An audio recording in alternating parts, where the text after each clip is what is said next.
I'm gonna tell you the story how I bought this lot over here for $21,700. Now, because I want you to stay until the end of the video, I'm going to answer the one question that you all have in mind, and that is, what kind of lot could you buy for that amount of money? In this video, I'm going to tell you all the metrics, all the criteria that I used to make this purchase. Everything on this deal was very unconventional. Even the type of contract that I signed was different. So stay until the end to know the full story.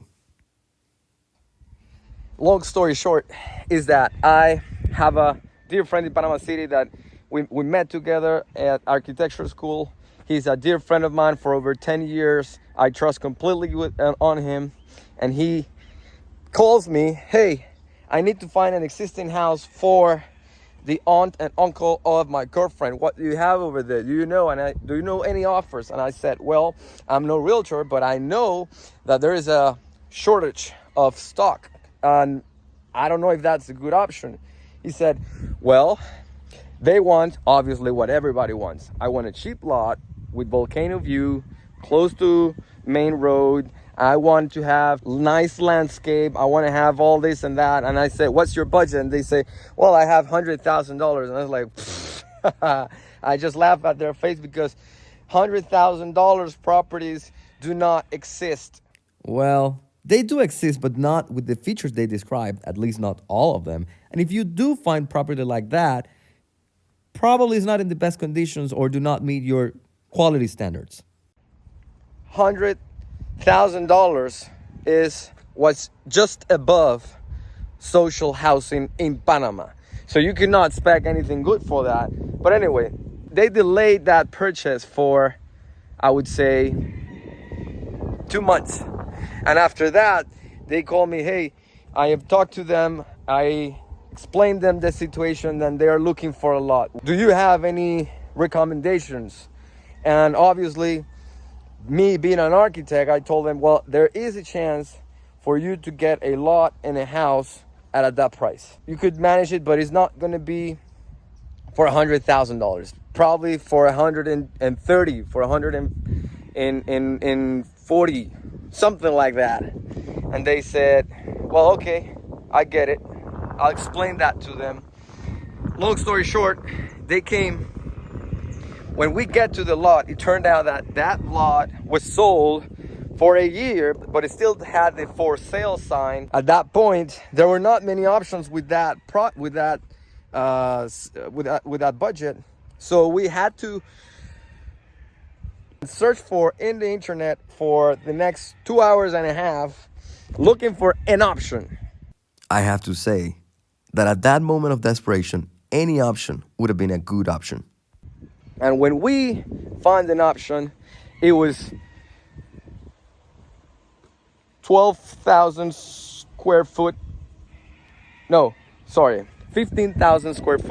lot. So a quarter of an acre, a little bit more than a quarter of an acre, for $50,000. And they say, well, that's too much money. I don't know if I can buy them. And out of nowhere, I said, well, I'll buy you half. So I bought half of the lot by making a letter of intention, because they needed to buy the lot. I would finance their purchase from the original buyer, and after that's done, I would be transfer my lot. Again, very risky situation. I would not recommend that to anybody because I would not. What I was trying to say is that I would have never done this deal in a million years. Just something that I would never thought I would do. But the price per square meter was okay. And I really liked the location. I didn't know these people. I know my friend. I had 100% trust in him. And he said, we'll do it in this way. And don't worry about that. I'm putting my name on the line. So with that being said, I made a down payment of half. I paid about $12,000 right the next week. And then hell broke loose. There were protests. There were projects that were not going well. There were many issues, and I got this money that I was saving, and then out of nowhere I could finally put together my banking information to get money from YouTube, and I actually made the last down payment out of YouTube's income. And actually I was on a deadline. I was getting like one day away from that deadline for me to pay the money. And that's the story. From here to there to the other house is a lot. I'm getting half. So if this is 1/4 of an acre, I'm getting 1/8 of an acre. Enough area for me to put my Airbnb, which I'll show you later on rendering videos, the floor plan and everything, for you to get to know the project and be interested. Now I'm going to describe the lot. So one of the main features that you have on this lot is that the slope naturally is to the center of the lot, and this is because there's a spring in the middle of the lot, in my middle of the lot. We have to do get a backhoe here and redirect this lot, because we have a spring. This spring over here will be part of the landscape that I'm putting with the house. The house main intention is to be adaptable to any lot. So this is the perfect lot, because this is something that nobody would take. Oh, there's a spring in the middle. How do I do? Is that a concern? What about my house? Is going to be washed away during heavy rains? No. And it's not a challenge. It's not a particularly complex challenge, but it is something to deal with. And it is a feature that could scare a lot of people. Another good decision-making feature that later convinced me that this was a good choice was that the lot is full of rocks.